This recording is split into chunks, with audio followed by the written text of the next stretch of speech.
May all beings be happy. May all beings be healthy. May all beings be free from harm. May all beings love life. May all beings awaken. Welcome to another Cuke Audio Podcast. I'm DC, Poobah of Cuke Audio and Cuke Archives, doing our bit to help preserve the legacy of Shunryu Suzuki and those whose paths cross his, and anything else that comes to mind. I pray that you and yours are safe and comfortable, free from economic hardship, and able to get out and do whatever it is you want within the limitations of the universal precept of do as little harm as possible. Now, today we have a guest, Barbara Horn, and Barbara was a Zen student. She came to the San Francisco Zen Center in the mid-'70s. We'll talk about that, but we'll talk a lot about her involvement with those who were involved with rescue and recovery after 9/11. So she started a program called Calling of the Names. And if you go to the website, callingofthenames.org, that's it. You know, just run the words together, callingofthenames.org. You'll see one of the things she's been involved with. It's pretty noble. And so, look, let's just get into it, and let's give Barbara Horn a call and see what she has to say. There you are. Hi. There I am. So be it. Yeah. Hi from Long Beach, #1, the Atlantic Ocean. Yeah. It's right across the street. Right. Very good. Very good. So, Barbara, well, you look great. How you doing? I'm above ground and I'm moving around. That's what the 9/11 responders say. We're above ground, we're moving around. Wow. Well, so you know, there's two things I want to talk to you about. Okay. 911 responders and Zen, your spiritual path, your way-seeking mind path. So why don't you tell me what you're up to these days? Well, I am up to every day being so grateful I live across the street from the Atlantic Ocean. And I think breathing in that fresh sea salt air helps keep me well and moving. And by the way, if you hear any noise in the back, my best friend is my little four-legged friend. Sometimes he thinks he hears something in the hallway and he might start. Oh, yeah. Woof, woof. But I've got a woof woofer with me. Anyway, so I live here in Long Beach, and we call it Long Beach #1 because we were here first, California. I'm about an hour train ride to New York City. So if I need to get into the city for anything or would like to get into the city for anything, it's pretty easy. Yeah. But it's really great to live by the ocean. And what else would you like me to say? I'm sorry. What I'm up to these days? I have no preference. Yeah. Okay. Well, just when 9/11 happened, when the attacks of September 11th happened, I was in graduate school I'm a native New Yorker, but I was in graduate school in Wisconsin. And interestingly enough, a person who, there was someone in my church community, his best friend was in charge at one of the respite centers for the responders. He was in charge of the food, and they were looking for some couple of people to come over Christmas vacation so that okay, let me say this. After 9/11, it was a 9-month rescue and recovery effort. A lot of people don't know that. So from September 12th till May 31st, there were thousands of responders every day down at the World Trade Center site. What do you mean a lot of people don't know that? Well, there are, the younger people know about 9/11, but they're not aware that for 9 months, really, it was 9 full months after 9/11, thousands of responders were at the World Trade Center site. Initially, of course, the hope was to find survivors. There were a few, not many, and then the effort was to find remains so that the families of those who were lost would have something, to put to rest in terms of their loved ones. So, Yeah. And personal possessions, and then to clear the area so that it could be rebuilt. So this 9 month, it took 9 months to do all that, to get it ready to be rebuilt.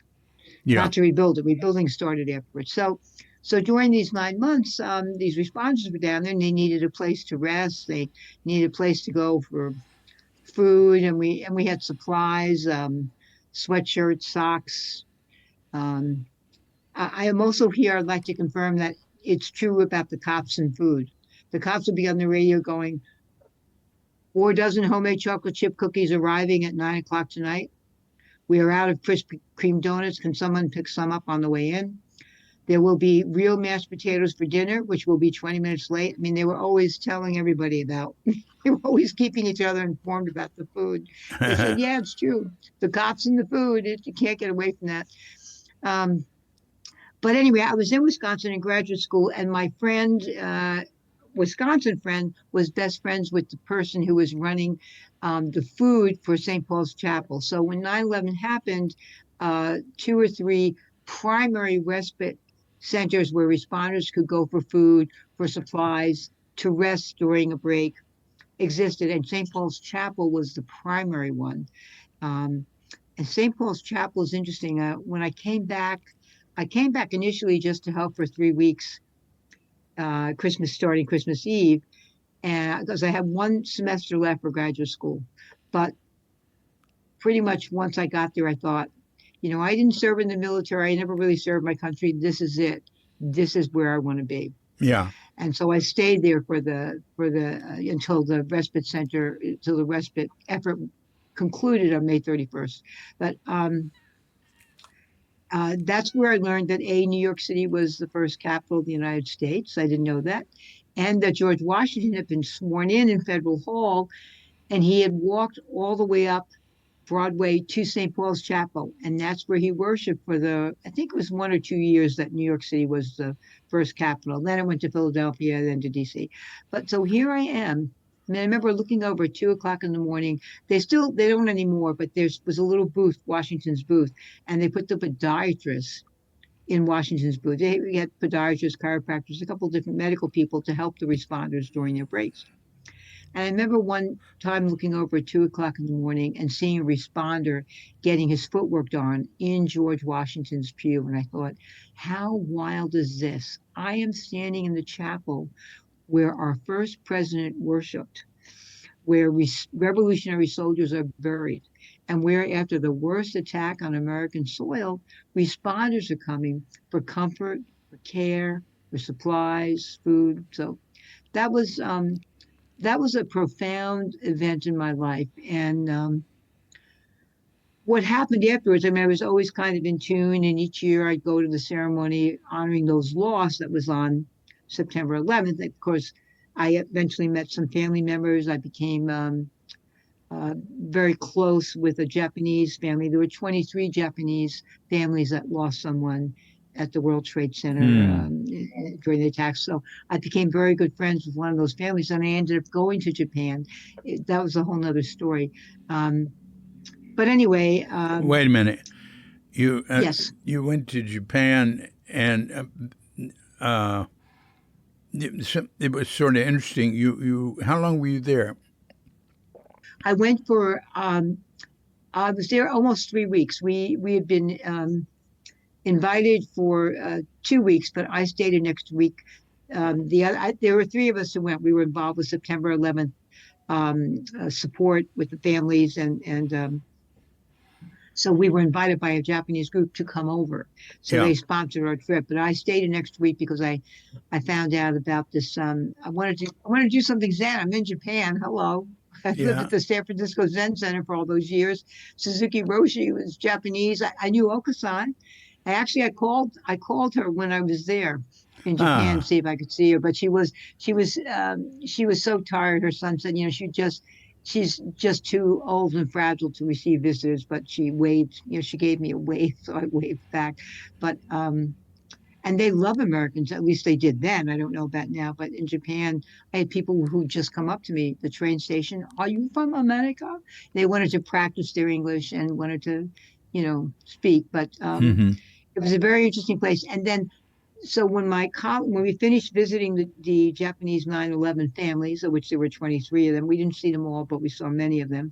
And then we also visited with the Tokyo Subway Sarin Gas Victims Association. That was a very strong tie. They invited us to speak at their Hmm. association because anyway, there's lots of things I could say, but Japan is not a place where they have support groups for victims of disaster and terror. So it was kind of unique that we were there and that we could go and speak with them. But Mm. when my colleagues left and went from the September 11th Families Association went back, I thought, I'm in Japan. I've got to find a Zen center. So in Obama, Japan, there was a teacher and he was having a 5-day retreat. So I went to Obama, Japan, and that was just after President Obama had been elected. So that was kind of funny being in Obama, Japan, and I got a bell, beautiful. I should go get my beautiful bell from Japan, and I brought it back. And I did go to Washington D.C. I was one of thousands of people who stood when President Obama came up, and headed to the Capitol. And I remember hitting my bell, my Obama Japan bell, as the Wow. entourage went by. So Hey, it was kind in of in interesting. in Obama, were you at Ho Shinji? That sounds right. Yeah. Well, there were two Zen temples there, Ho Shinji and Bukokuji. And Bukokuji was a much more closed thing. And they had two very strong teachers. Bukokuji had Harada Tangen, and Hoshinji had Harada Seki. I don't. Oh, What year was that you went there? um, uh, 2005, I believe. Yeah, I don't know if Seki was still alive. I think he might have been. I should have had it.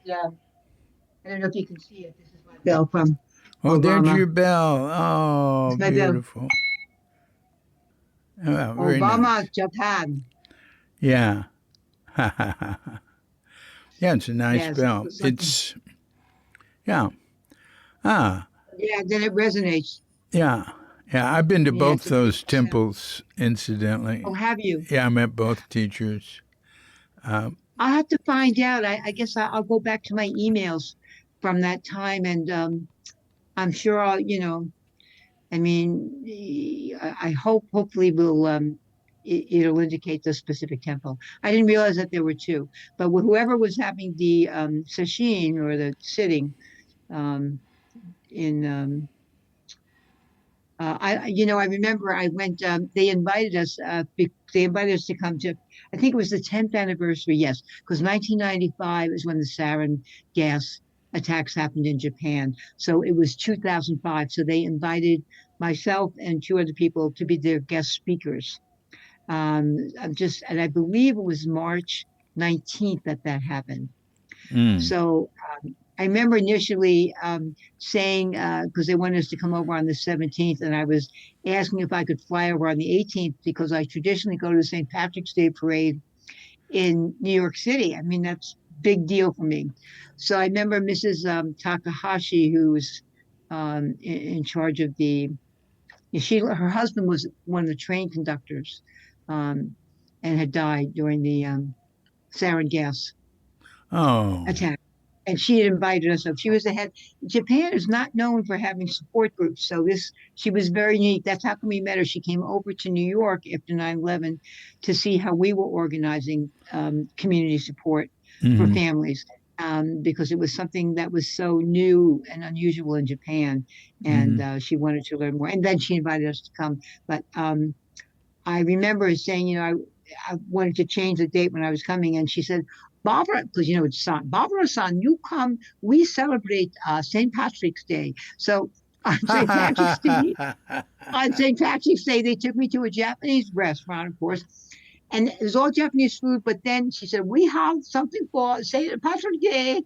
Anyway, they brought me a bowl of potatoes. And just That's found a funny. bunch of potatoes and cut them up and sauteed them lightly and brought them to me. So That's to them, funny. I thought that was funny. Yeah, That's funny. You recognizing know, St. there Patrick's might Day have was. been a St. Patrick's Day celebration somewhere in Tokyo. Japan has everything.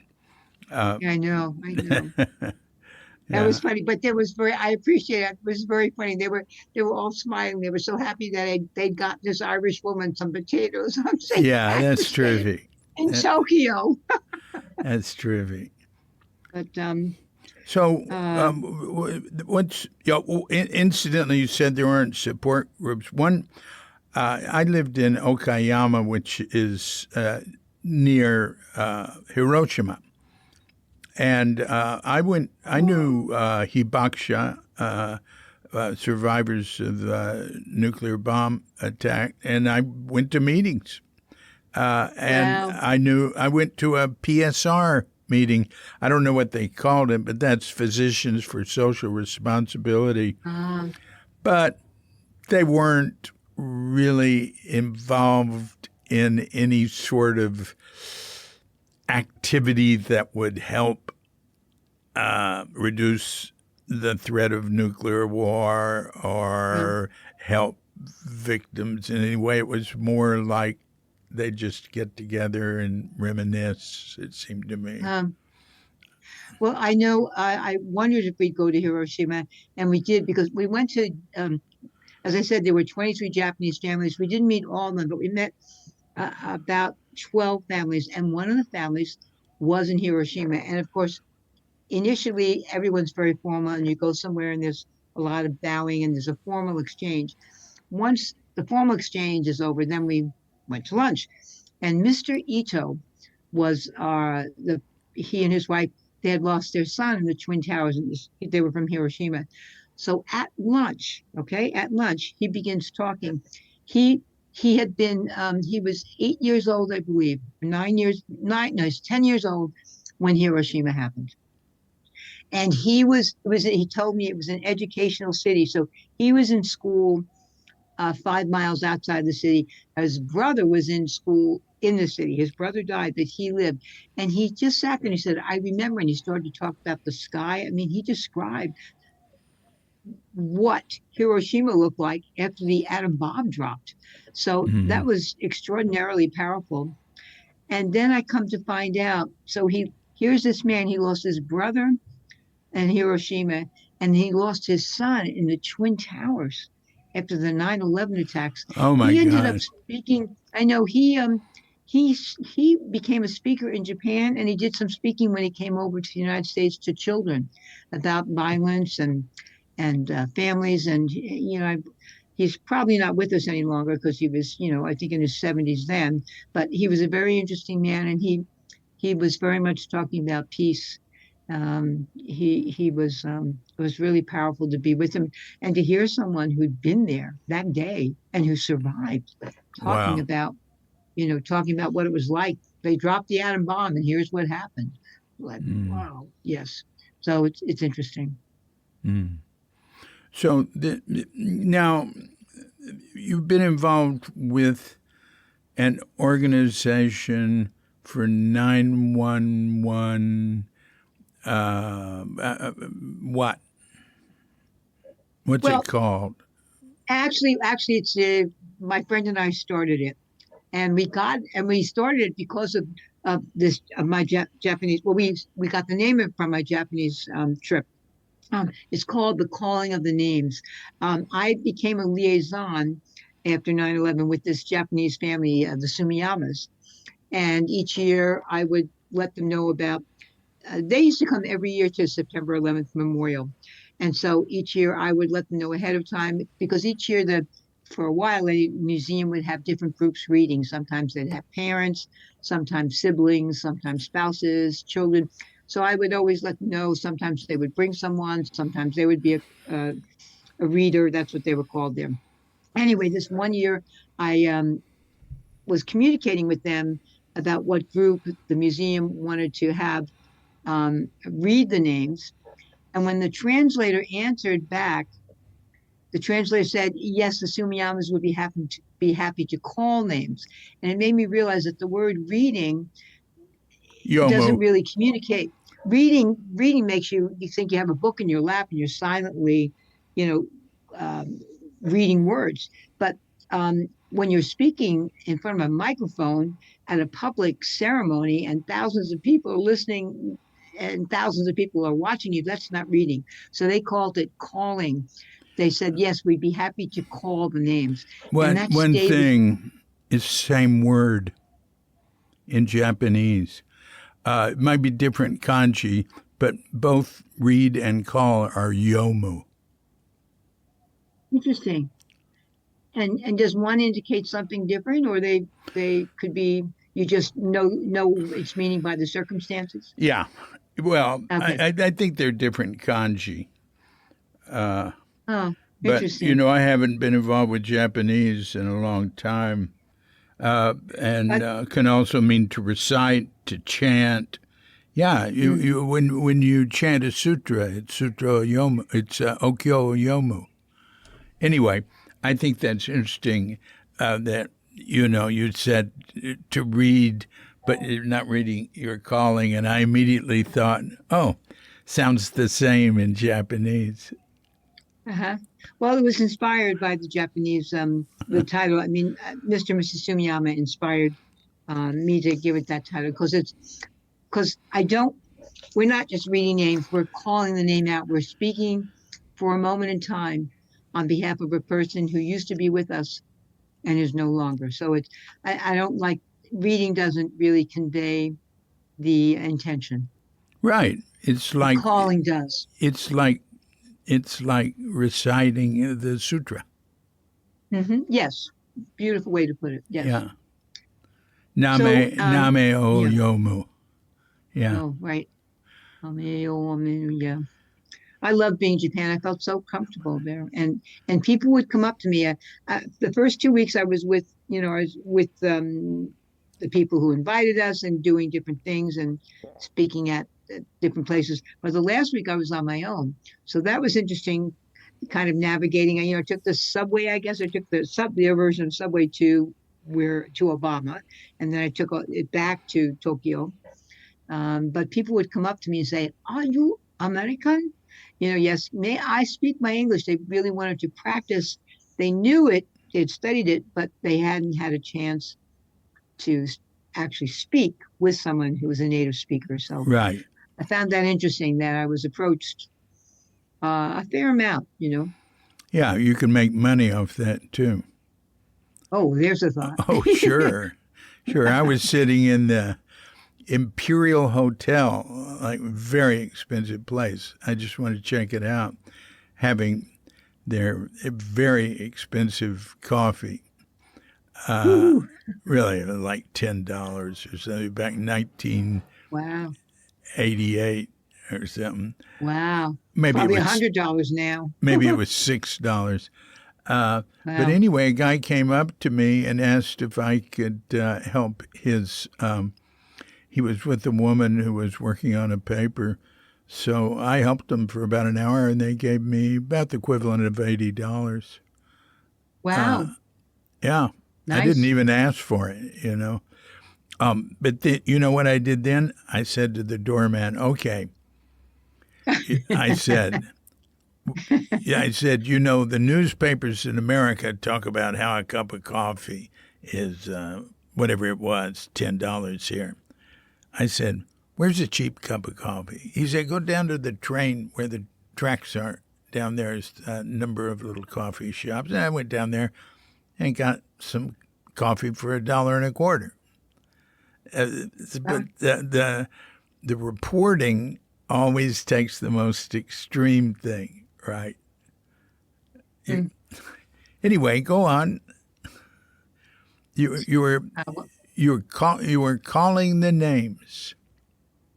I was in graduate school in Milwaukee, a native New Yorker, and that's when 9/11 happened. And again, somebody who I was good friends with, his best friend was in charge of the food and serving the food at St. Paul's Chapel. So what happened is St. Paul's New York City was the first capital of the United States, and St. Paul's Chapel is the oldest public building in continuous use in Manhattan. It's on Broadway, just below City Hall, and it turns out that George Washington, when he was sworn in at Federal Hall, after he was sworn in, they would go to church.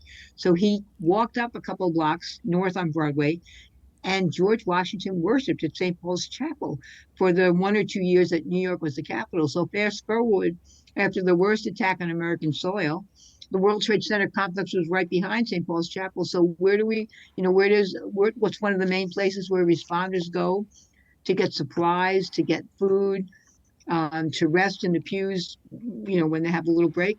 So that's where I went. I volunteered at St. Paul's Chapel for 5 to 6 months. And Mm. it's pretty wild being in this place so full of history. Anyway, a lot happened there. And in 2015, a couple of us, we'd go each year to the ceremony at the 9/11 Museum, which honored everybody we lost that day, and they did it beautifully. But by 2015, now we lost over 1,500 responders. We're getting close to 2,000 responders who came to help afterwards, who came to help during that 9-month rescue and recovery effort. So that's when my friend and I said, we should really do something like the museum does, but we'll do it like in the afternoon after the museum ceremony is over with. And again, I've been having this interaction. So we decided to call it the calling of the names, because we weren't going to be reading names. We were going to be calling names. So that ceremony, first year we had it was in 2016. We called it, and still do, each year we call it the calling of the names. And we call the names of any responder who came to help after September 11th and is no longer with us. And we decided the year we created the ceremony, two FDNY firefighters who had been 9/11 responders. Now it's 2015. They were in the Army and they were in Iraq, and they both were killed in Iraq. And my friend's husband, who was an EMT, an emergency medical technician, who had helped after 9/11 and was sick with 9/11 related illness, was killed in a car accident.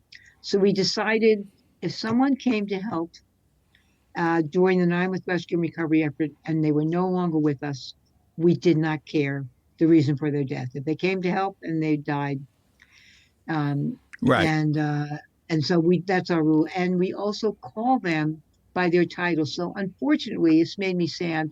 At the time the 9/11 Museum created the ceremony for 9/11 families, people who lost loved ones that day, there was some of the families resisted the idea and fought the idea of saying firefighter or police officer. So they felt that if you gave somebody a title, it was diminishing their son or daughter or husband or wife or sister. But I never felt that way, but enough of the families felt that way. So you do not hear any titles called Yeah. when you hear that ceremony. They just Yeah. say everybody's name. But our ceremony, because we don't have that restriction, so you hear it. So people come up afterwards and go, I had no idea there were so many sanitation workers down there. I had no idea there were so many iron workers down there. It's interesting. I hadn't realized that it would give an appreciation for different groups that came to help. So anyway, so each year I direct this ceremony.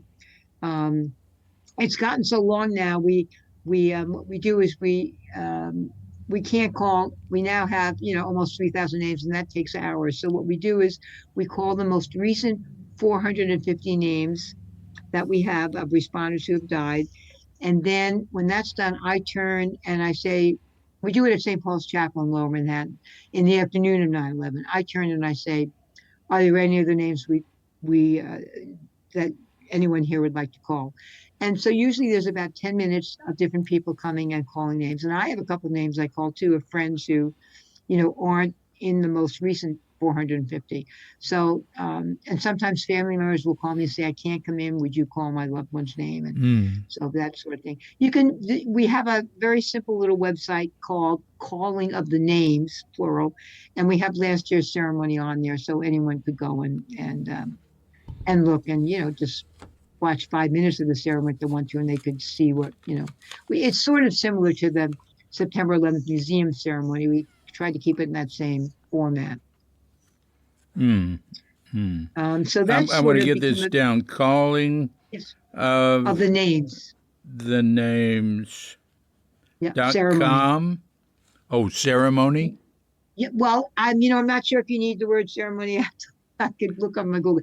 It might be it's either callingofthenames.com or callingofthenameceremony.com. Yeah. Okay. Probably, you have a modest website. It should get to you. Yeah, I'll find it. I'll find it easy.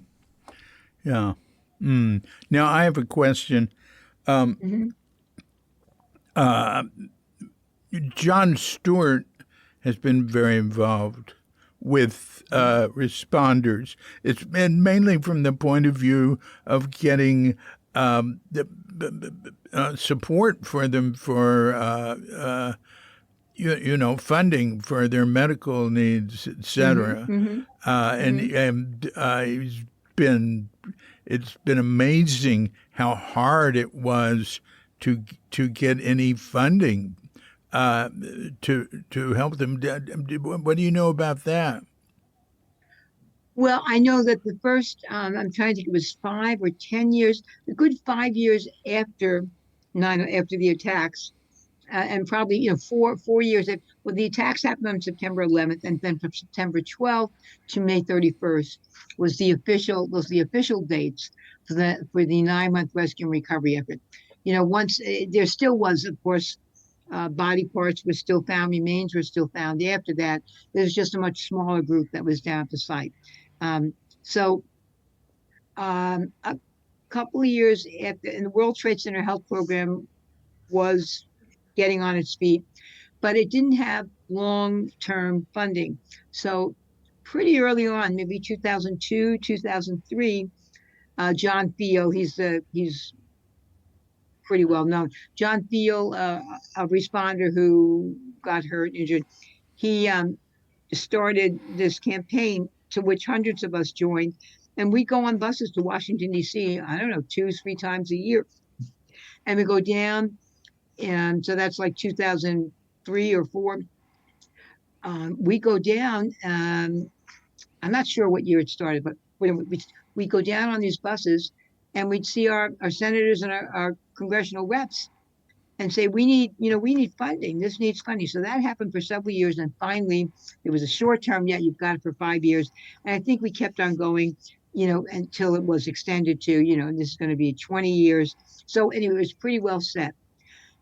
Apparently now, President Trump, for whatever ridiculous reason, this is not a group you want to pull money away from. But President Trump apparently has withdrawn some of the funds for the staff that researches, because there's a lot of research that goes on. The diseases that 9/11 responders, which now includes volunteers, people who help at the volunteer sites, there needs to be research, because everybody gets sick. So what is sickness versus what is a sickness that is a result of being exposed to 9/11, the 9/11 environment? And that's important research for a lot of reasons. So apparently President Trump is pulling away the funding for researchers. I guess there's 16 people who have been laid off. And I think there's still most of the funding for being treated. But people are uneasy. People are concerned what's happening. So it's not the steady ground we were all standing on. Yeah. It's changing and shifting. So that's, currently that's the concern, that we're losing the researchers, and is there going to be less funding for the treatment program? That's. Yeah. Do you keep up with what's happening with that? Yeah. Well, yeah. I go once a year. Fortunately, thank God, my health is pretty good. And when I went, I was down for the first 10 days, And then not right at the site. It was about a mile north of the site doing a Red Cross. That's actually, there's some fun stories. I have a funny story with that. But I was helping out at a Red Cross location about a mile and a half north of the World Trade Center site. But Christmas time is when my friend got the call from his friend saying, we need help. People want to go home for Christmas. Do you know anybody who can come for 3 weeks and oversee the food at St. Paul's Chapel, or help with the scheduling, or help with it? So that there were 5 paid staff people who helped at St. Paul's Chapel. There were 14,000 people who volunteered at St. Paul's Chapel from September 12th through May 31st. So there were thousands of volunteers. Well, when you think of the thousands of responders, anyway, some people volunteered for a week, some people volunteered for 2 weeks, some people volunteered for 3 months, it's all different groups. But ultimately, some people came, for 2 days. So the total number roughly is 14,000 people helped at St. Paul's Chapel during that 9-month period. Yeah, but my question was actually, do you keep up with what's happening right now in the news with the cuts on funding for the health fund for the responders? I do. I'm not completely on top of it, but because each year I organize this ceremony of 9/11 responders, and we go down and we call the names of any 9/11 responders from the rescue and recovery effort, not the ones we lost that day, but any responders who came to help during the rescue and recovery effort, we call their names. So, our group is about remembering those people who helped, and we're actively doing that. So I'm in touch with people. I send out some emails. I'm not like John Thiel, who's organizing, but I'm very good friends with, there's something called Barish McGarry. They're attorneys that are in Lower Manhattan who were also exposed to all this stuff. They do a lot of good. And their PR person, Rich Allies, who's a retired FDNY assistant battalion chief. So I called Rich the other day and said, Rich, should we get the buses going back down to Washington? He said, no, Barr, the strategy we have right now is really working.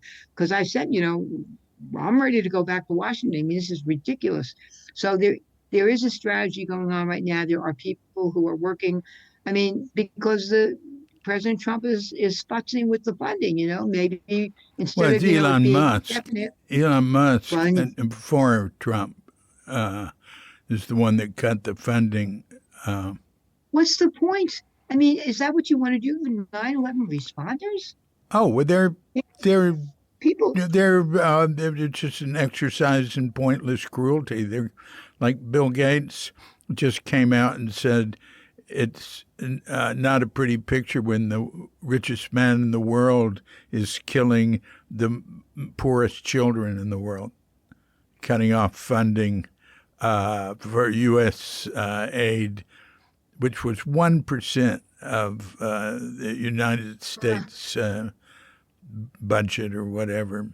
What's the point? Does he really think he's making a difference? They're crazy. There's no point. They're crazy. They're out of control. One thing that Musk did, he cut funding to a hospital in Mozambique that was helping women with AIDS not transmit it to their babies.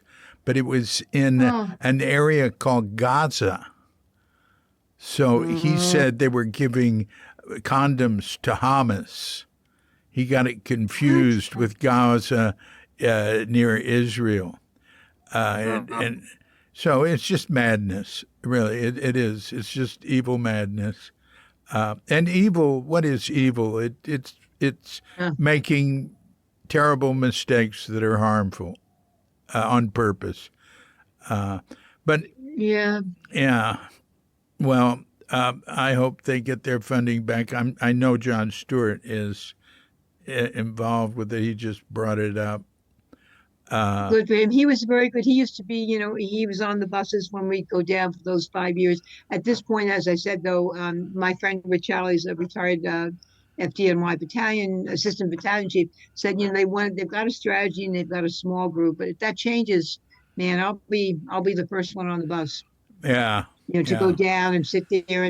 Kirsten Gillibrand and Senators Kirsten Gillibrand and Chuck Schumer, who are New York senators. They've been behind us, for 20 years. So I don't get it. It doesn't make any sense to me. Why would you want to? No, don't Um, look for sense. yes. Okay. Sorry. Yes, That it's was silly. Yes. yeah, yeah. Yeah. That was Well, my mistake. Sorry. right, right. Well, Yes. thanks for all your uh, all your work on that, and that's really wonderful. I'd like to move It now. is. It is wonderful. Yeah, it is. It's great. It's a I, gift. When you given an idea and it has merit and it really makes.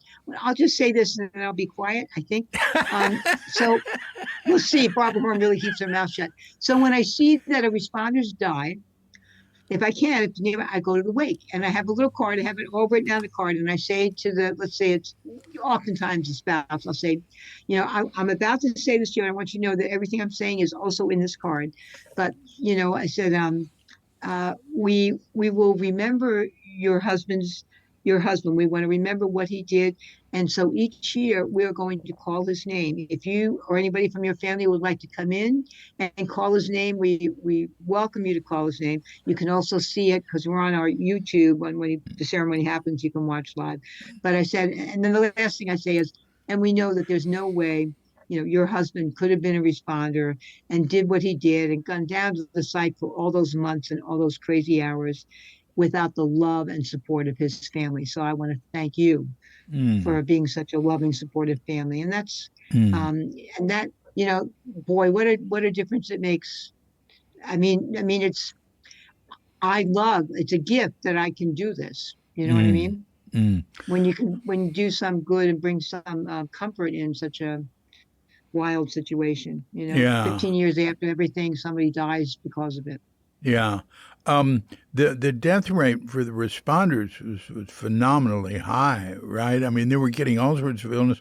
Were they not properly protected when they were doing the work? Well, there's this whole thing in the beginning, those first 2 or 3 months that, jumping up and down where the government, the government, whoever was the head, I forget that woman's name, she was the head of the EPA, Environmental Protection. And she said, don't worry, you don't have to worry about it.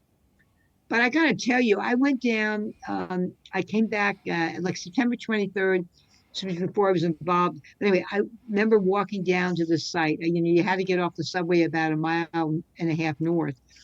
The subways weren't going down there yet. And I just remember as I started to get closer, I thought, this is ridiculous. I'm breathing in this air. It's terrible. I couldn't understand, but they were told that they would be okay. All right. But after about 2 months, I think the responders got it. We're not going to, you know, if they'd been told they weren't going to be okay, they would have still gone down. They would have still Yeah. gone down because Well, their it's purpose was. But terrible. then there would have been more of an effort for them to have masks. That would have been, I think, the difference. Yeah. Yeah. Well, Eventually, they did. Christmas time, I think people started to wear masks. But yeah. Well, um, when did you? Well, first, let me ask you, where were you born and when were you born? I was born in Brooklyn, New York, folks. Brooklyn, and I was born mid-century. I'm 1950. I'm mid-century, mid-month, July 1950. Wow. And you're you came to Zen Center a long time ago. What Yeah. led you there? What was where does your way-seeking mind start? Well, Story start. I had gone out to California. I'd gotten a grant. I was doing my graduate program, and that was when these programs started, where you could design your own program. They I don't know how What if they're still school? going. Um, State University of New York, Empire Hmm. State University. So it was a good program. So I was doing some massage therapy and physical fitness, physical awareness, so stress reduction, some kind of. I was still putting it all together, and so I went out to San Francisco because it was a very good 2 month program about massage and healing. Where? And when I got done, well, now okay, it's somewhere in San Francisco. Um, I can look it up. I forget. I think it was one of the massage places. And then I worked at a massage place in California. I have the names of this written down. I don't know why it's eluding my brain at the moment, but I worked at a massage. When I say massage parlor, you say it in New York and everybody thinks one thing, but out in California, of course, it's a valid, well recognized, important Yeah. practice, and some people like to go and pay for massage. But Right. What year did you arrive there? I came in uh, um, 1977. I was 27 years old. Mm. So it was after Suzuki Roshi was gone. But Okasan was still there. So I got to meet, and then I became Okasan's masseuse. Oh, I would that's massage great. Okasan once a week. Yeah. Oh, that's I great. loved Okasan. She was a delight. She Yeah. was a delight. So yeah, so 1977. Well, I was doing massage, and somehow there was a talk. Maybe I saw a sign. I was staying on Page Street. I had rented a room in an apartment. There was a sublet on somewhere on Page Street, or no, Octavia. What do I want to say? Octavia. Is that the name of the street? Octavia, right around the corner from Zen Center. And I Right. would see people walking in and out of that building. And I finally said, what is that building? And then they said anybody could come in and the side door was open. So I just started to go and sit. And because they said, yeah, anybody can come in. We don't care. Page So, and remember the Laguna. side, there's, what's it called? Page and Laguna is the Laguna, corner. and then there was another. Right, so Laguna, I would come into Laguna Street Engines, but I want to say Octavia. There's a street. No, Well, think of it. Octavia's right, a block away.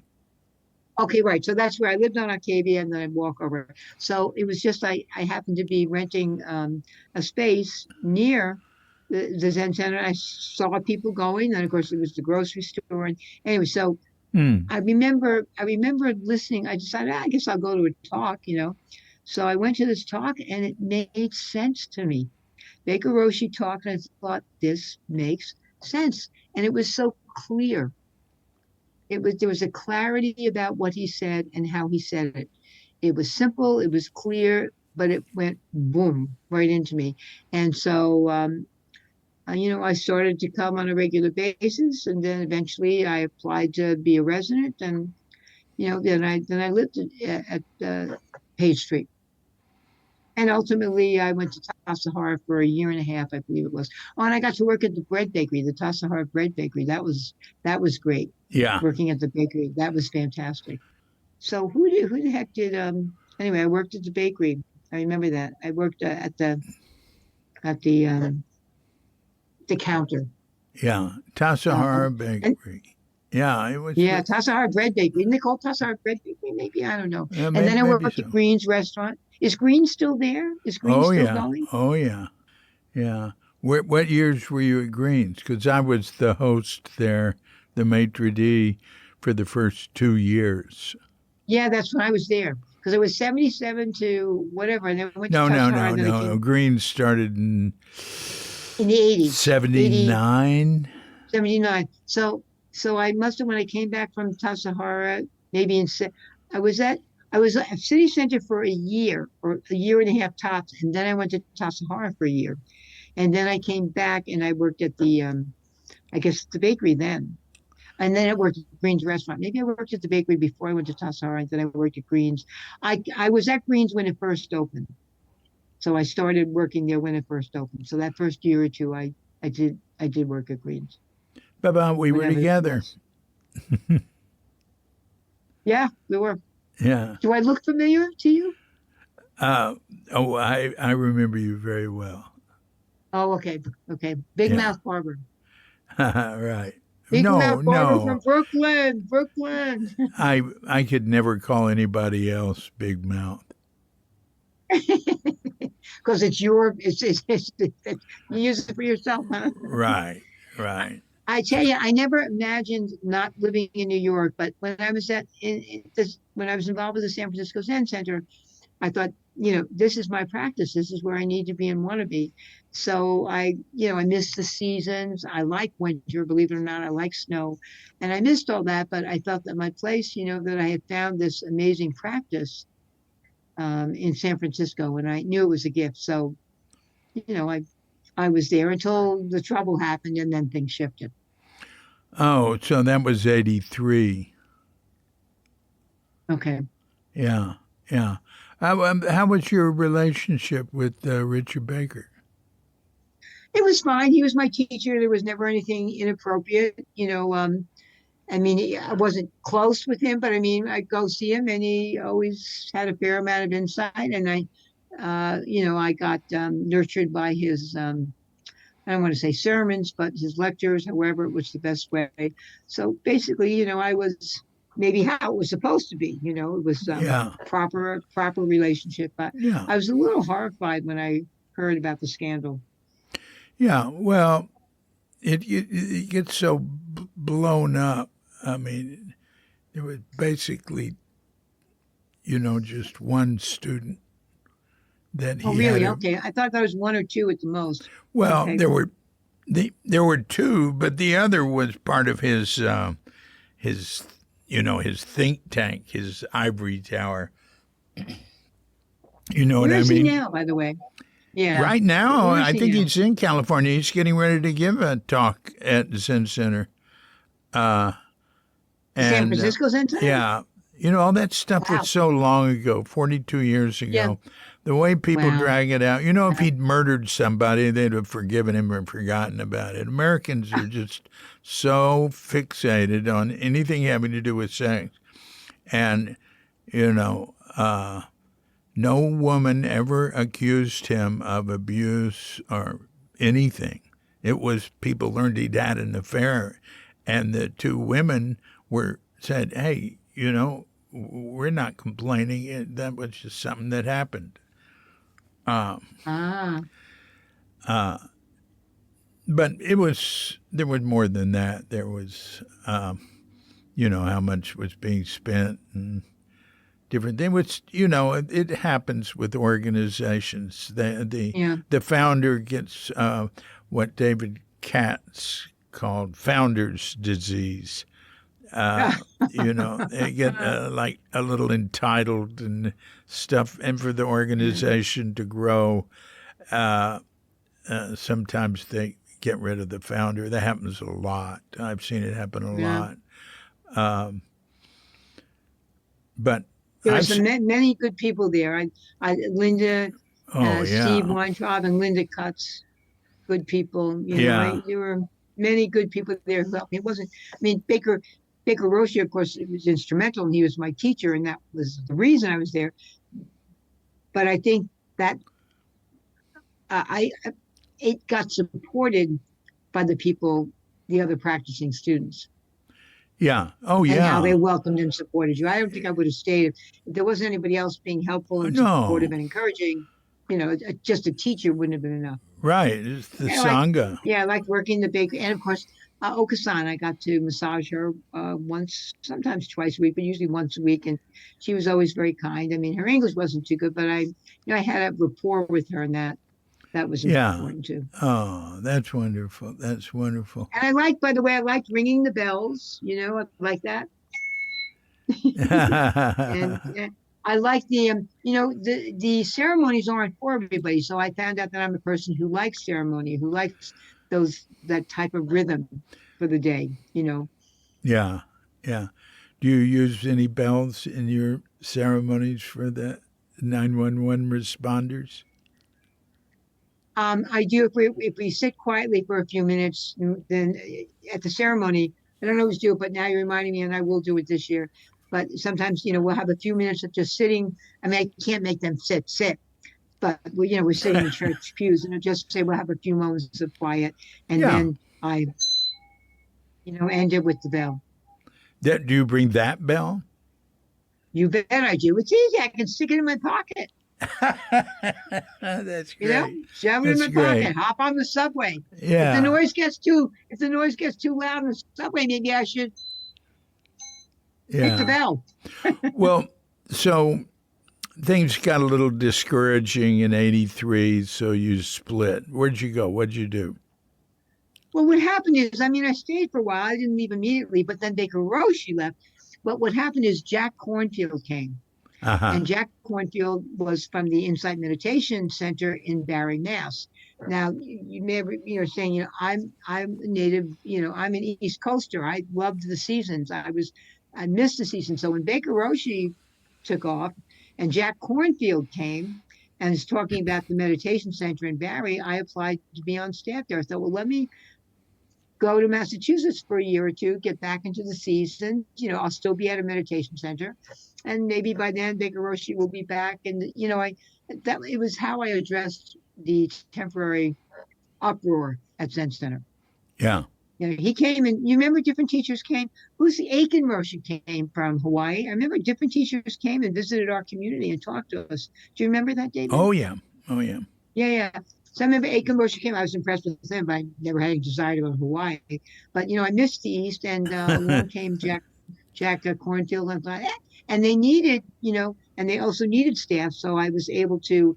I got a place to live, a place to practice, and a modest monthly stipend. So it was, it was good in that sense too. I had some financial support in this practice place. So now wait, what are you talking about right now?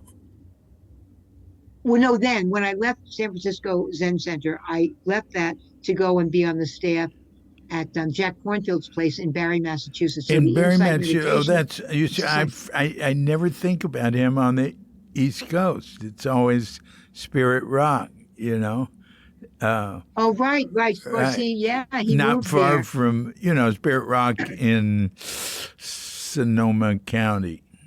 Is that right? That's right. He came out. Yeah. But from when I went there in '84, I guess it was. He was there. I think maybe he left. And he knows me because he's in New York, and once or twice I gave him a ride down to New York. So we had 4 hours in the car driving from Massachusetts to, and I'd pick him up and bring him back. So I know Jack, and I went and visited him once in California. He was then, at least he was an awfully nice, regular guy. Yeah. But he came and talked to us at the San Francisco Zen Center, and he was so clear in what he said and very grounded. And I thought, so I went from San Francisco Zen Center to the Insight Meditation Center in Barry, Massachusetts, and I was there for 2 years. And that's how I returned back east. And that was good. You liked that? Well, I miss the East. I miss the seasons. I love fall. Well, in terms of the insight and meditation. And the practice, yeah. I miss the Zen, though. I'm a ritual person, so I like bowing. They don't bow. They kind of just go in and get on their cushions. So they don't bow. Oh, my God. Well, I don't mean they bow maybe going into the center, but we're Zen Center, we're bowers. Yeah, bow. Zen Center bows. Bow. Did you notice in Japan that people don't bow? They tilt their bodies. Is that what they were doing? Yeah, they tilt their body toward you. What's it called? Okay, because I noticed that everybody when I would meet people, they would bow. Right, everybody bows. In Japan, they just don't gassho. The gassho, they tend to gassho at meals when they go itadakimasu before you eat, and there's gasshoing in temples, but not like at Zen centers. Zen centers, gassho, it's really into gassho because Suzuki Roshi made such a big deal out of it. Yeah, well, bowing's important. Well, I know that when that last 10 days when I was on my own, 10 days or so in Japan, I took the train. When the conductor comes onto the car, the conductor comes into the car and bows, then collects the tickets and gets at the other end of the car. And before he leaves the car, he turns around and bows. Right. So when I got back to New York, and I was on the Long Island Railroad going into the city, and the conductor came to take my ticket. You ever been on the Long Island Railroad? Oh, I don't know. I doubt it. Anyway, it's a train that goes in and out of New York City. Thousands of people take it every day to go to work. It's a commuter train. Yeah. Anyway, so I'm on the train, and the conductor takes my ticket, and I said, "Let me ask you something." It wasn't very crowded. It was I was going late morning. So let me ask you something. If I were to give you $1,000, when you came into this car, just before you collect the tickets from everybody, would you bow? And then when you went to leave the car, Would you bow? He said, lady, you couldn't give me $1 million. I wouldn't bow to these people. Oh, wow. Is that the difference between Japan and America? Right. Well, Japan, they, the, they're the, very polite. I think it's ojigi, that tilting the body, which is a good bow. I like it. You know, in India, people gasho, but it's only the Hindus. Here in Bali, everybody gashos. It is the Muslims So when you say gasho. gasho, do you mean they use their hands too? Yeah, put your hands together. But also putting the hand on the heart is done a lot. You can do that too. And I tend to do that if I think people are Muslims because, I mean, Muslims that are used to Bali, I have seen, well, I was just at a very nice restaurant where it was all mainly for well-to-do Indonesians. And it was mainly Muslims from Java, and they were gashoing, like the older man who people were paying respect to, they'd bow to. I thought, wow, that is really interesting. Because, boy, in India, they sure wouldn't do that. But the hand on the heart. Bowing, David. Huh? David, you should write a book on bowing. You should write a book on bowing. And what goes on in different places in the world. Yeah, I'm really in favor. I really like bowing or putting the hand on the heart, which is very good. And I don't think it's a good idea to shake hands. Although, I don't know. Maybe it's all right. The, statistics on COVID weren't so different for people who followed, masking and keeping the distance. The big difference in the statistics was with the vaccine, where you had like vastly more people dying who didn't get vaccinated. But that was very interesting, the distancing and masking. There wasn't much difference. I was surprised how little difference there was. All right. Well, so after your 2 years in Barr, Massachusetts? Barry. Yeah. It's Barre, but it's pronounced Barry. Then I stayed in Massachusetts probably for 2 or 3 more years. I was always fascinated with Massachusetts because it really, in a way, it's kind of the source of history for our country. I mean, I'm sure Virginia has something different to say, but Barre, Mass. I mean, it's the Boston. There's a whole. Did you know that what's his name didn't? Oh my gosh, he was Paul Revere. He did not complete the ride, and that there were 3 people who were involved with the lighting. When you're in Massachusetts, you go to all this history stuff. So the Old North Church, once a year on April 19th, the great grandson of Robert Warren gets the lantern and hands it to the great grandson of whoever the guy was who got the lantern. And then they go to Arlington. Then they go to Arlington, or as they say there, Arlington. And but that's when I lived in Arlington, that's when I found out that there were 3 people who did that ride. Paul Revere was one of them. Then there were 2 others. And that halfway to Concord, Paul Revere got captured by the Brits. So it's just interesting to live somewhere and learn about history. But for whatever reason, Revere is the one whose name goes down in our books. Right. I mean, he was part of the ride. He just didn't complete it. But anyway. Yeah, that's very interesting. To live in Massachusetts. Yeah, so I lived in Massachusetts, and I kind of thought I was going to stay there, but what were you doing? Then I got a chance. So I went to. I wanted.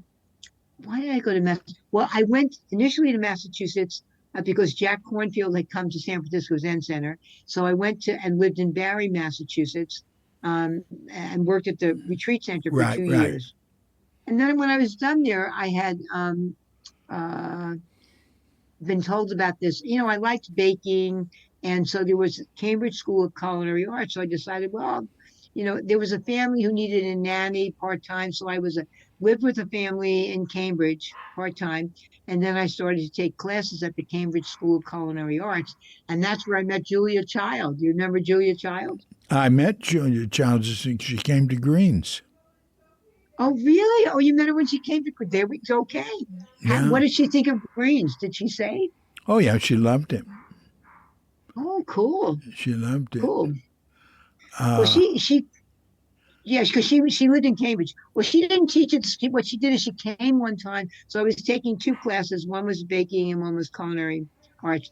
But she came and talked to the baking class, and it was in the early 1990s, and that's just when all the oils were starting to appear, corn oil, soy oil, when all of a sudden it was switching from just butter to people using oil for the cookies and desserts.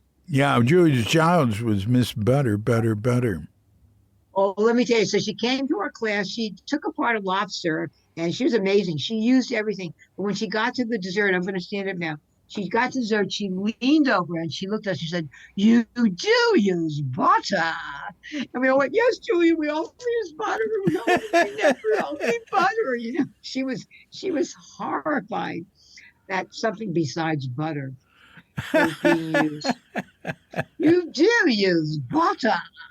No, Julia, yes, sorry, butter, But anyway. Like here in Bali, there's so many expats that really high quality vegan dairy products. It's competitive, and so I'd rather have a minimum amount of it too, but there's vegan butter that's really good here, and vegan all sorts of cheeses and stuff. It's really something. Anyway, so you're there. By the way, how big is Bali? Is Bali like a state, and then there's little cities, or is Bali a city itself? It's an island.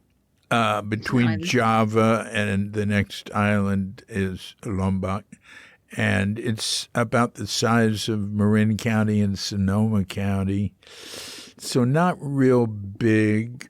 And there's about 5 million people here, and it's really, it was being called overpopulated in the mid-'60s. I just read that in a book was talking about how overpopulated. Well, Java was always, back when I was a kid, I don't know about now, was the most densely populated place in the world.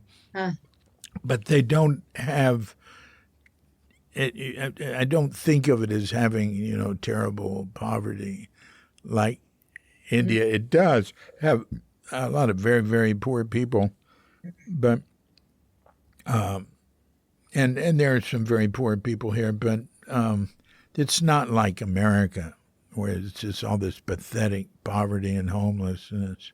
Yeah. They have a culture, they have family, they have ceremonies, they have community. They have, even very, very poor lepers I met. And in India had culture, had family, had community.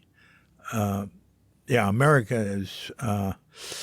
Really, really, to me, the worst poverty I've ever seen is America.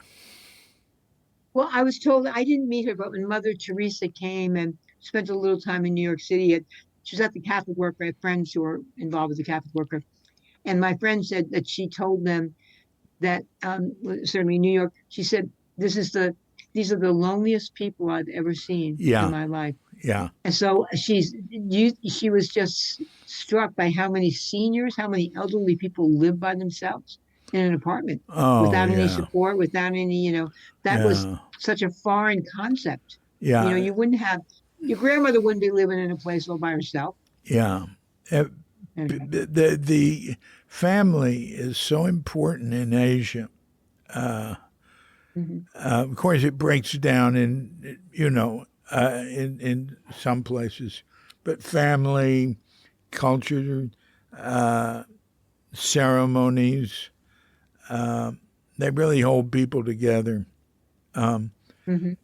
And it's nice to be around people like that. I mean, there's just not Yes, the I would sense think so. of loneliness and desperation. I mean, everybody suffers. It's difficult for Uh-huh. everybody, and but it's I don't know. I mean, and there've been some terrible times in Indonesian history, and Hmm. usually there's some terrible things happening somewhere in Indonesia. But I mean, anyway, enough of that.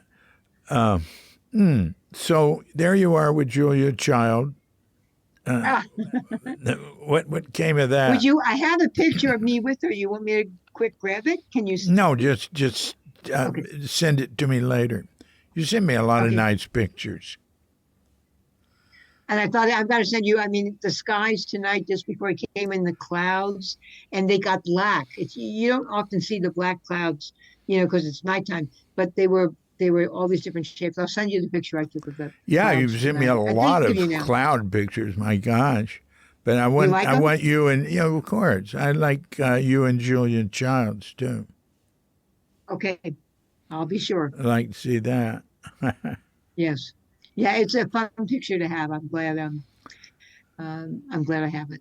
Yeah, I mean, it's the one time I met her, she was very gracious, and there were 40 of us. She was really nice with us, and she signed my book, so her book that I bought. So she was just, I really liked her. But I will always, I mean, I tell this story probably once a month, that she leaned over and she said, "You do use butter." Yes, Julia, only butter. It that's was so great. horrifying, The big, yes. when I think of butter and oil now, the big problem is palm oil. That's a Yes. big, horrible global problem. Deforestation happening just on a very significant, very bad scale. And, Wow.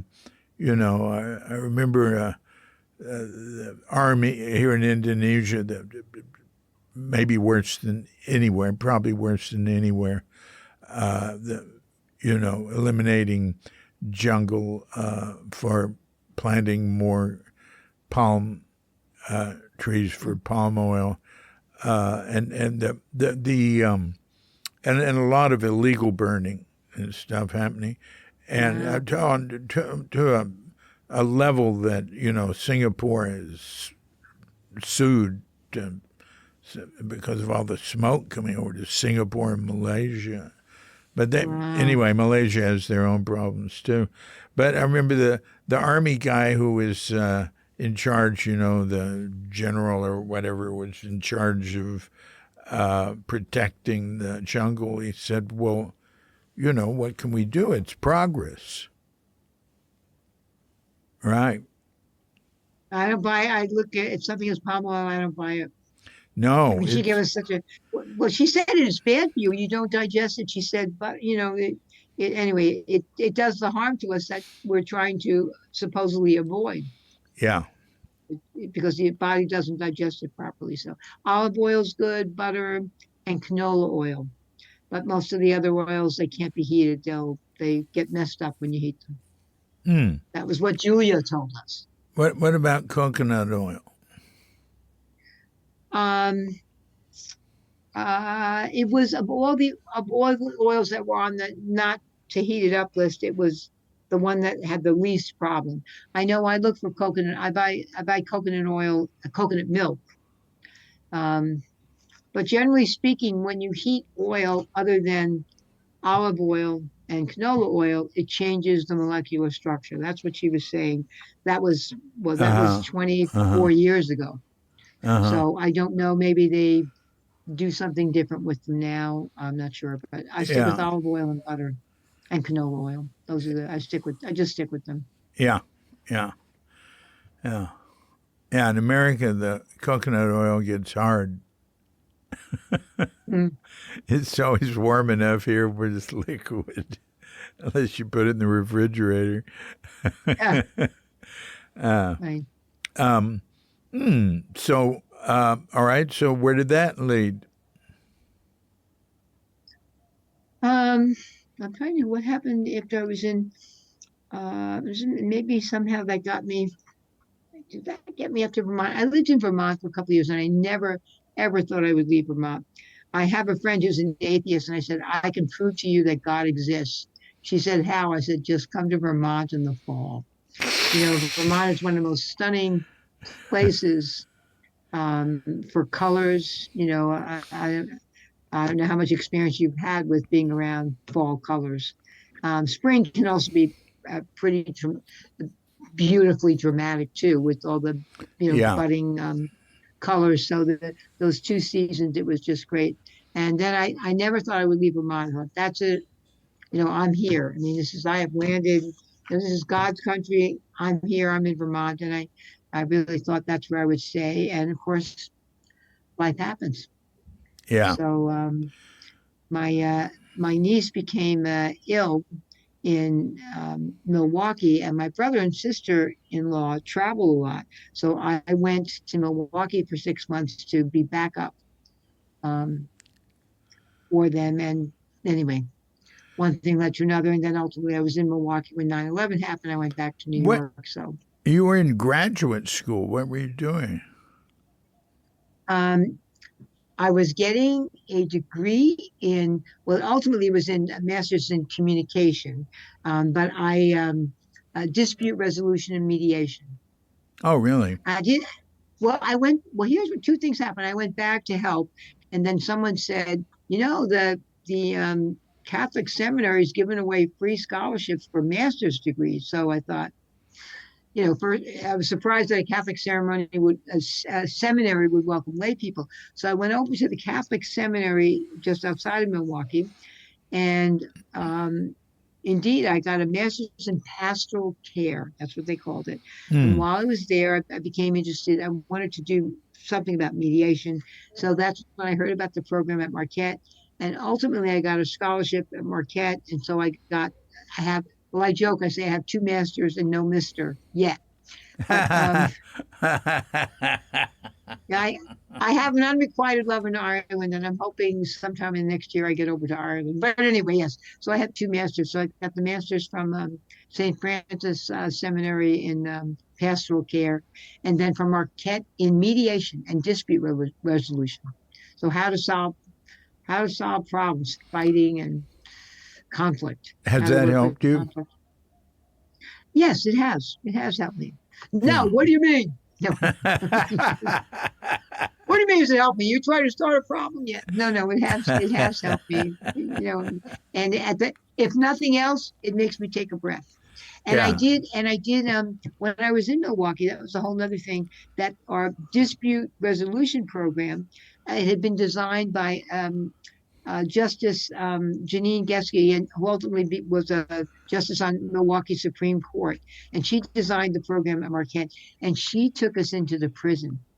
So once a week, we would go to the prison in Green Bay, Wisconsin, and we'd sit with about 30 men for an hour, Mm. and that was pretty wild, you know. Mm. Um, that was very interesting time to go to jail. You wanna have an awakening, go to jail, Yeah. sit in jail with people who are locked up, Yeah. and so that was. But anyway, that was a whole. Yeah. I had a lot of good experiences because of my time at Marquette. Yeah. Yeah. That was one of them. And your Zen, your Buddhist training, practice, experience, has it followed you? Has it gone But along with you? yes, the gift I received from Zen Center, which was strengthened by my time at Barry, and I'd like to. I am in a meditation group in the church I'm involved with now, and that's probably the closest I get to my time at the San Francisco Zen Center. But I think if I could say one thing about the gift and there were many gifts for being at San Francisco Zen Center, but the biggest gift was awareness, and to remember to breathe, to if I'm feeling cornered or up against the wall, or I've had it, or whatever it is, this, or I'm scared, or I'm angry, the range of emotions that we can have as human beings. If I remember to take a breath, and for a moment, maybe count to three, take a breath, count to three, take another breath. I mean, the San Francisco Zen Center taught me the importance of meditation, of how to give a little space between who we are and what we do, who we are and how we are, um, how we think, it's, you hit me, I want to hit you back. Some stuff is just automatic. I think I discovered when I came back to New York, I discovered where my most difficult thing. I'm the worst person when I'm behind the wheel of a car, and I'm really the worst person if I'm in New York, because it beep beep, get out of my way, hey you, it's really, and my brother said that's part of the reason why he left New York, because he found himself being such a, he gets so angry being, driving, he'd be screaming and yelling at people. Of course, it's also a little dangerous to do it these days, but it was a reminder. So I think the San Francisco Zen Center taught me how to breathe, Yeah. how to take a breath, how to take a moment, how to, I don't want to say back up, but, to stop for a moment, Yeah. and maybe to give other people a little space, no matter how right I am, no matter how wrong they are, no matter whatever tension's going on, um, to take a breath. Maybe that seems too simple, but, on occasion, I mean, I still have my cushion and uh, my cushion and what's your my sitting pillow, my sitting cushion, and so every once in a while I do. But I would like to find a group. What I have is there's a Zoom meditation group. I do that 3 mornings a week. I Now, do very what much. group? So I've joined. It's out of the Episcopalian Church here in town, but we just call ourselves Morning Prayer. So it's Yeah. Morning Prayer, and it's a Zoom MP, and so Yeah, Monday, that's Wednesdays, and great. Fridays, That's great. from 8 until 9. There's a little scripture reading. There's some quiet. There might be a theme to the day, maybe not. Somebody dies, if somebody's sick, you know. Uh, but it's this idea of coming together as a group of people with the intention of giving your mind a little space, whether that be by uttering some prayers, some scripture from the Old Testament, the New Testament, poems. There's so many beautiful poems. Um, I'm going to tell you, there's one poem I know by heart, and it's by a Sufi master, Hafiz, and Uh, it's called Complaint. Complaint. Complaint is only possible when living in the suburbs of God. I like that one. Complaint is only possible when living in the suburbs of God. Now, you want to replace the word God with something, complaint is only possible when living in the suburbs of mindfulness, of practice. You could put any important word in there, but yeah. you really can't complain if you're, I mean, how lucky am I? I have my health. I live across the street from the ocean. You and I can have this chat. You're thousands of miles away. There's a lot of gifts that Yeah. we, you know, uh, so I think being grateful in a very basic way for very basic things, Yeah. that's a big help to me too. Yeah.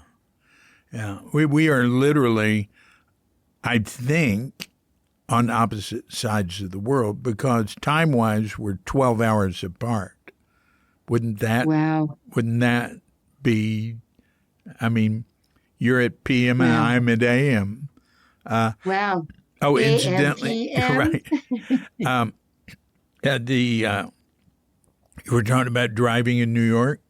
So Mhm. I've been here about 11 and a half years in Bali. Bali has terrible traffic. I have never, By the way, do they ride on the right side of the road, or do they do it like the Brits? no, it's like the Brits left. Ah, Uh, okay. so in 11 and a half years, I've only seen one example of road rage. It was very quick, and it wasn't a Westerner. Some guy on a back of a motor scooter being driven somewhere banged on a car to pass them because it was going too slow for him. That was it. Never. The people, they drive cooperatively. That you didn't hardly ever see any police. Wow. You know, it's a self-regulating, very civilized. You can't drive very fast in most places, but anyway, and Valley, go. They watch out for you too. I feel they're very, I'm really impressed with them. But I was talking to the same in Japan. Balinese have a more natural politeness. In Japan, it's more of a formal politeness, but then it can be very natural if they get to know you or whatever. But I was talking to my best friend in Japan, who's been there about 40 years or something, and he said he'd never seen road rage there. Wow. America is, in particular, New York. Yeah, we but probably are the capital. Listen, I know New York's bad, but in New York, I don't know if it's really worse because it's just part of the character there. I've seen really bad road rage in San Francisco. I was going to say California probably is a close second. But yeah, San Francisco. I saw more people blow. One of the things my father and I didn't get along too well, but I give him credit for teaching me how to drive. He was really good. He said, if you're the first car at a red light, when it turns green, count to 3 before you go. Because people are going to be blowing. And I tell you, that saved my life. I mean, it's not one, usually it's 1 to 3. But in San Francisco, that saved my life at least half a dozen times. That's good advice. Good advice.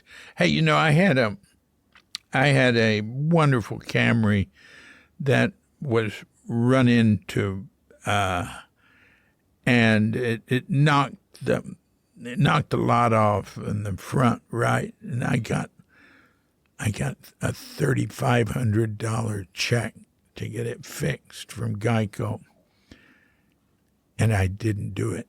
I kept the money because I could keep the car legal. All I had to do was make sure the headlight was set right. Then I got hit again. Ouch. $1,800 check. I kept that check. My car my beautiful Camry still ran perfectly, but it looked like something out of Road Warrior. Wow. And when I got to a red light or a 4-way stop, everybody waited for me. They were afraid of me.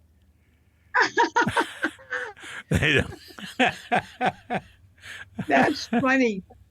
That's funny, David. I mean, and I didn't care to go first. I just noticed it. I noticed it. And people ask me, well, how are you getting by this year? Because I always barely getting by. I said, well, this year I've made a living being run into in the car. Both happened in the same year. Being run into, yeah. And one of them, I had parked over on, I was in San Francisco, I'd parked over on Haight Street to go to a lecture at Zen Center. And I came back and there was obvious damage, and there was a note. Can you believe it? No. There would be no note in New York. No note in New York. I'll tell you that. Wasn't that great? Wow. That's amazing. Yeah, that was great. The other one, a woman, she might have, I think she was Chinese, came out of a parking lot. She wasn't looking, and I was going right in. She just banged right into me. And she said it was my fault that I should have seen her and that she's going to call the police. I said, oh, good idea, and I didn't have to say a word. And we both had Geico. I got a call from Geico within about 30 minutes saying it was her fault. And that was a wonderful year for making it a living. So, pardon me, my digression there. So look. Oh, no, that's fine. It's a great story. I'm very impressed with how you have taken what you have learned from the Zen world, the Theravadan world, and Julia Childs, and the Catholics in Wisconsin, and the Episcopalians in New York, and all the bodhisattvic activity you've been involved with for 911 responders, and I really appreciate it. I'm very grateful. People go, it's so nice of you to do that, the ceremony. I'm like, if you're inspired to do something and you know it's the right thing to do and you know that you really should do it and you don't, you get into trouble later. So there's always I tell people, there's always a little bit of a self-serving element to it. But I remember when my friend and I got the idea, we were like, yeah, we need to do this. I mean, and it's so, and when you do something, anyway, it means it's so helpful to so many people. So I keep on saying, God, if everything I did in my life, all the good decisions and the bad decisions, got me to where I am now, thank you. This ceremony is, it's a simple ceremony. It happens once a year, but that I can go to families during the year, that I can say, we're going to remember your loved one. We thank you. We thank your family for supporting your son, your daughter, your husband, your wife, your sister, your brother, in being a 9/11 responder and making such a difference, because it made a difference. They found remains for family members. They found, they just brought so much comfort to so many families. So to be able to provide some comfort to their families now, anyway, it's a pretty amazing thing, and I'm so glad to be part of it. Well, thank you very much. And so if there's anybody listening, I'll just say this. If anybody listens to this, if you know anyone who came to help during the 9-month rescue and recovery effort, September 12th to May 31st, and is no longer with us, we do not care why they died. They could have, the reason for their death doesn't matter. It's if when they were alive, they helped after 9/11. Please, send me their name or get a hold of David. He'll tell you how to reach me, because we would like to thank them and show respect to them and their family members by calling their name at our annual ceremony on the afternoon of 9/11 at St. Paul's Chapel in Lower Manhattan. So now, can't they get hold of you through the website? Absolutely. And calling of the names, that's NAMES.org. Callingofthenames.org. Yep. Yeah. And I'll check up on that. Okay. Yeah. All right. Well, thanks a lot, Barbara. I'm glad we finally got together. I kept getting hold of you, and then things got in the way, and we have finally done it. It's really been good to see you. And I wish I could see you, but it's been good to hear you, David, for all these years. So I thank you, and I thank you for your interest, and especially for giving this opportunity to let others, much further away from New York. They're the hardest for me to reach, to let them know about this ceremony. So I'm very grateful for that. Yeah. Well. Yeah. And do you know whatever happened to Diane? I'm trying to remember Diane's last name, but she used to be sweethearts eons ago. Yeah, Daya, Daya. She's been called for the last 35 years or something. Daya Goldschlag. She and I are in frequent touch. She's in Spokane. Oh, okay. She has a little Zen group there, yeah, she's doing great. Yeah. Yeah. Good. That's wonderful. That's wonderful. Paul Haller, was he there when you were there? Paul Haller? Well, sure, of course, and he's still there. Well, yeah, he comes, I haven't seen him. He comes once a year or maybe once every 2 years there's a Brooklyn Zen Center affiliate of Sure, San Francisco Zen sure. Center. So he comes, I've been there, but I haven't been there when he's been there. Yeah, it was started by Tia Strasser. Oh, did Tia start the one in Brooklyn? I know, yeah, she is. I have seen her. Is she still at Zen Center? I think Tia's living in the INSO retirement community in Healdsburg. I think many people are. She actually, Daya got her lay entrustment from Tia.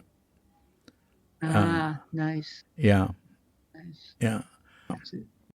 So Well, is Valley surrounded by the Pacific Ocean? There's the Indian Ocean. I don't know how you describe it. The Pacific is near here. I mean, Okay, so you're by the Indian. All right. Well, anyway, I'm right. I literally, when I go out my front door, there is the Atlantic Ocean. yeah. I'm We've got Pacific and Indian Ocean. Let's see, we've got the Bali Sea. That's a 15-minute walk. And beyond that's the Pacific Ocean. If you go further east toward Java, it's the Java Sea. So that's to the north, and then the Pacific Ocean, and then south is the Indian Ocean.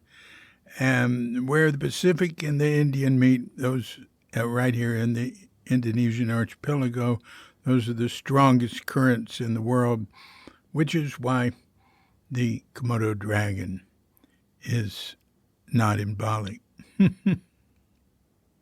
It's wonderful to see you and hear you, Yeah. and it sounds like you're happy in Bali, and that's excellent. So if you ever find that you're coming to New York, you and your sweetheart, you let me know. I will.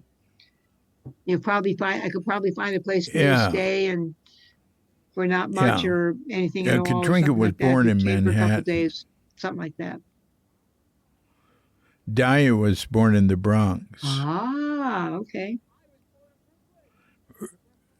Right. I was born in Right. Brooklyn, Right. Brooklyn, the Bronx, Manhattan. Well, yeah, Yeah. yeah, it's amazing. It's amazing. Oh well, David, I hope that you're as happy as you seem, um, and that and it sounds like you're doing the Yeah, work that you yeah, really it enjoy. definitely have So that's something cool. that occupies my time. Okay. All right, David, it's wonderful to see you and hear you, and so I'll look Yeah. forward to getting the podcast, listening to it, and then hearing, more of what you're doing. I'd like to kind of Yeah. Okay. keep up a little Well, bit you with take care. some of what you're doing.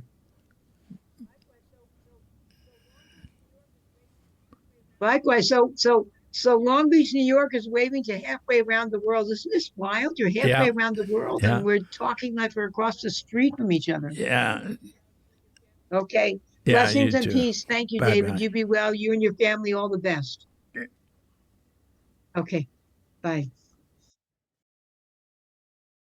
So thanks a lot, Barbara. That was really good talking with you and hearing about all the good work you've done. And that was interesting. When she was in Obama, Japan, she sat a retreat there. I don't think you can do that there anymore. The last I heard, there wasn't any retreats or anything going on at those temples, and they were so active in prior decades. But I guess with the loss of the inspiring teachers, Seiki Arata and Tangen Arata, there just wasn't any follow-up. But maybe I'm wrong. Let me know if I'm wrong. Barbara wrote, she sent me an email about something she wanted to say that she forgot. and I am going to read you what she wrote.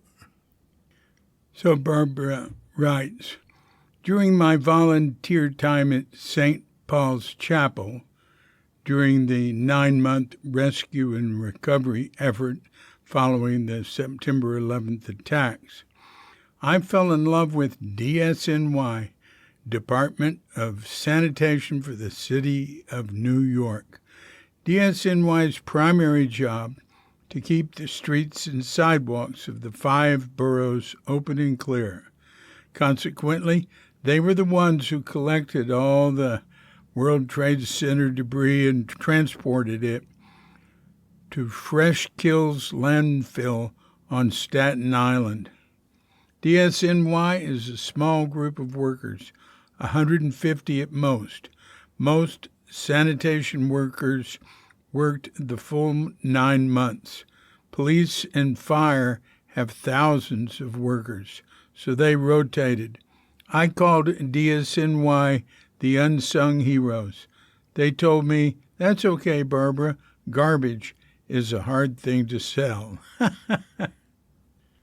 Now, I didn't have time to check with Barbara on this, but I did look into how many sanitation workers there were collecting debris and cleaning the streets in New York City for the 5 boroughs, and it's more like 10,000.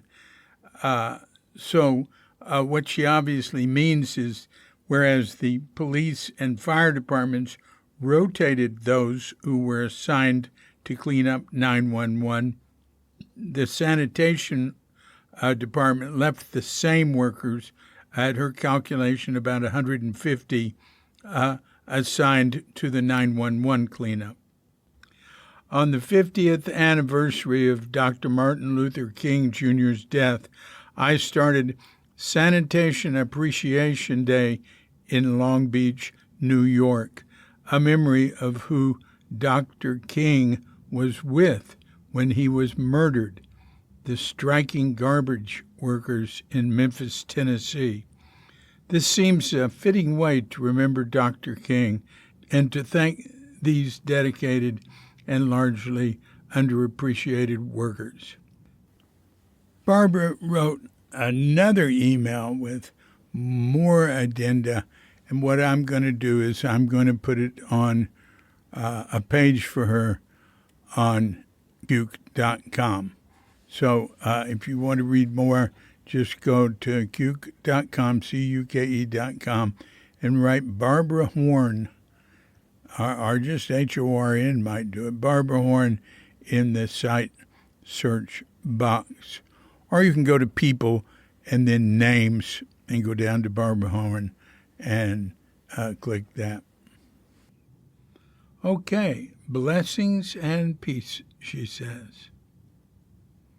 This has been a Cuke audio podcast. I'm DC, Poobah of Cuke Audio and Cuke Archives, coming to you from Sleepy Sanur with Doggett Bandita, Feline Manis, and dear lovely Katrinka.